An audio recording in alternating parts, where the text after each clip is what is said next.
YCP ప్రభుత్వాన్ని అధాపాతాళానికి తొక్కేద్దామా? YCP ప్రభుత్వాన్ని అధాపాతాళానికి తొక్కేద్దామా? తొక్కేస్తున్నాం. మన ప్రభుత్వాన్ని స్థాపిస్తున్నాం.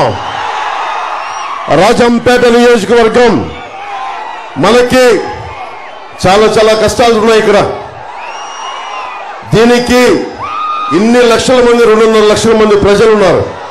అన్ని కులాలకు సంబంధించిన ప్రజలు ఉన్నారు. కానీ రాజ్యాధికారం అంతా కొద్ది మంది చేతుల్లోనే ఉంది. ఇది మారాల్సిన సమయం ఆసన్నమైంది. నేను మన రాష్ట్రం కోసం, మన నేల కోసం, మన కష్టాల కోసం వైసీపీ వ్యతిరేక ఓటు చీలకూడదని చెప్పి ఈ రోజున మీ అందరి ముందు వచ్చాను. జగన్ మార్చిన 70 నియోజకవర్గాల్లో ఓడిపోతున్నామని తెలిసి ఎమ్మెల్యేని మార్చిన నియోజకవర్గాల్లో రాజంపేట మొదటిది.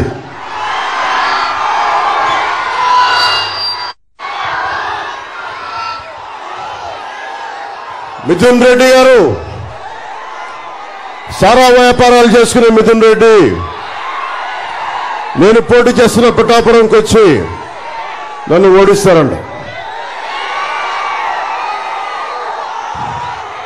నాకు ఒక సమయంలో నేను మిథున్ రెడ్డి గారిని కలిసా ఢిల్లీలో కలిసి ఆయన చెప్పిన విషయం ఒకటే, మేము మా జిల్లాలోకి మేము ఎవరిని రానివ్వం, మా జిల్లాలోకి ఎవరు వచ్చినా సరే మేము ఎదుర్కొని తొక్కేస్తాం అనేది చాలా అందంగా చెప్పాడు మా పెద్ద మనిషి. యువత మీరందరూ ఉన్నారు ఇక్కడ. మీరు తలుచుకుంటే మార్పు ఎందుకు రాదు? సలసల కాగే రక్తం మీది, గొలుసులు తెంచుకునే కండబలం ఉంది. మరి గుండె బలం ఎందుకు లేదు మీకు? గుండె బలం ఉందా లేదా మీకు? గుండె బలం ఉందా లేదా? పెద్దిరెడ్డి రామచంద్రారెడ్డి గారిని, మిథున్ రెడ్డిని కొట్టే గుండె బలం ఉందా లేదా? ఉందా లేదా? ఉందా లేదా?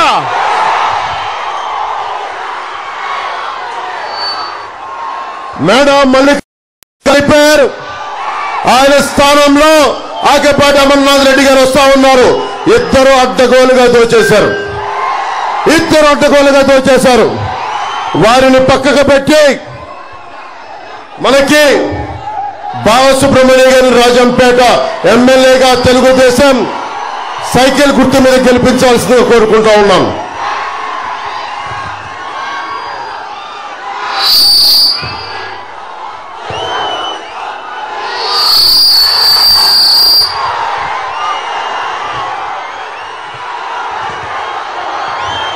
రాజంపేట అలాగే నాకు జెండా కింద దించమ్మా, చుట్టేసే జెండా చిన్న చుట్టే చెప్తున్న మాట చుట్టే. అన్నమయ్య డ్యాం అడ్డగోలుగా నిర్లక్ష్యంతో ఇసుక దోపిడీతోటి నిండిపోతున్నా కానీ, డ్యాం నిండిపోతున్న హెచ్చరికలు ఉన్నా కానీ లక్ష్య పెట్టకుండా లారీల్ని ఇసుకలు నింపుకుంటా దాదాపు 39 మంది నిండు ప్రాణాలు పోయినాయి. కొన్ని వేలాది పశువులు పోయినాయి. 9 గ్రామాలు సర్వంగా మునిగిపోయినాయి. ఈ డ్యాం తెగిపోతుందని ముందుగానే హెచ్చరికలు ఉన్నా ఇసుక తవ్వకాలు లారీలను బయటికి తెచ్చుకునేందుకు కాలయాపన చేస్తా ఉన్నారు. 39 మంది చనిపోయారు ఆ రోజున. భారీ వర్షాల కారణంగా 15వ తేదీకే డ్యాం నిండిపోయిందని చెప్తా ఉంటే కూడా లష్కర్ రామయ్య గారు, ఒక సగటు లష్కర్, సామాన్యమైన లష్కర్ రామయ్య గారు, ఆయన ప్రాణాల వల్ల, ఆయన చెప్పిన హెచ్చరికల వల్ల ఈ రోజున మిగతా వాళ్ళంతా బట్టగట్టారు. కానీ రాష్ట్ర ముఖ్యమంత్రి పేదలంటే ప్రేమ, ఎస్సీలంటే ప్రేమ, నాకు అన్ని కులాలంటే ప్రేమ అని చెప్పేవాడు అందరినీ గాలికి వదిలేశాడు. లష్కర్ రామయ్య గారు చేసిన దానికి నేను గుర్తించి, ప్రాణాలను కాపాడినందుకు గుర్తించి ఆయనకి 2 లక్షల రూపాయలు జనసేన పార్టీ తరఫున నేను ఆయనకి ఇచ్చి ఆయనకి శాల్వా కప్పి సత్కారం చేశాను.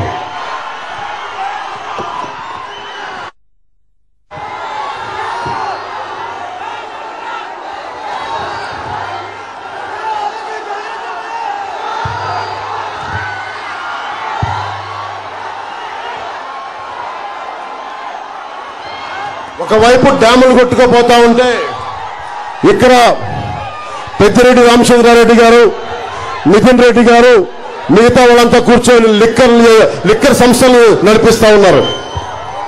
మీకేమో ప్రాణాలు పోతున్నాయి, ఉపాధి అవకాశాలు లేవు, ఉద్యోగ అవకాశాలు లేవు, వ్యవసాయం లేదు, రౌడీజం పెరిగిపోయింది. ఎవరైనా మాట్లాడితే కొట్టడాలు, చంపడాలు.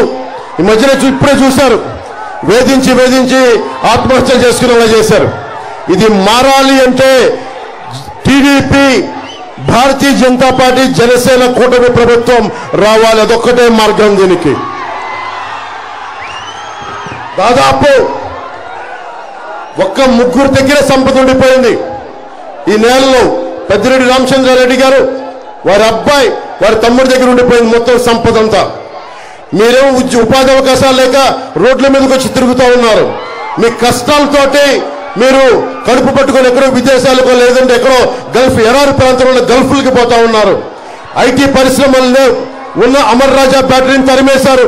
ఉపాధి అవకాశాలు కల్పించే అమర్ రాజా బ్యాటరీని తరిమేశారు. ఇక్కడి నుంచి తిరిగి పరిశ్రమలు తెచ్చుకోవాల్సిన అవసరం ఉంది. అలాగే ఉద్యాన పంటలకి మనం కాపాడుకోవాల్సిన అవసరం ఉంది. కోల్డ్ స్టోరేజ్లు కావాల్సిన అవసరం ఉంది. ఇవన్నీ కావాలి అంటే మనకి కూటమి ప్రభుత్వం రావాలి.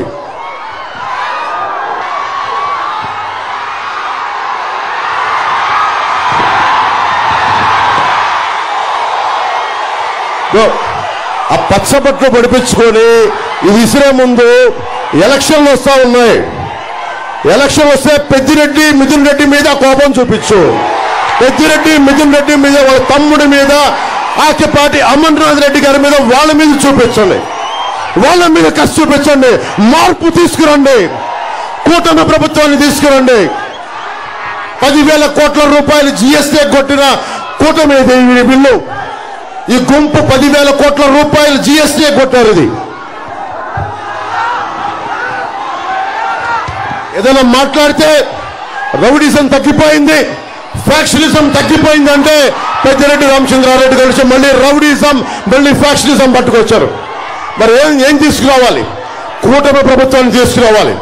ఫ్యాక్షనిజం పోవాలి. రౌడీజాన్ని ఉక్కుపాదంతో కింద తొక్కాలి అంటే మనకి కూటమి ప్రభుత్వం రావాలి. కిరణ్ కుమార్ రెడ్డి గారు ఎంపీ కావాలి. బాలసుబ్రహ్మణ్యం గారు ఎమ్మెల్యే కావాలి.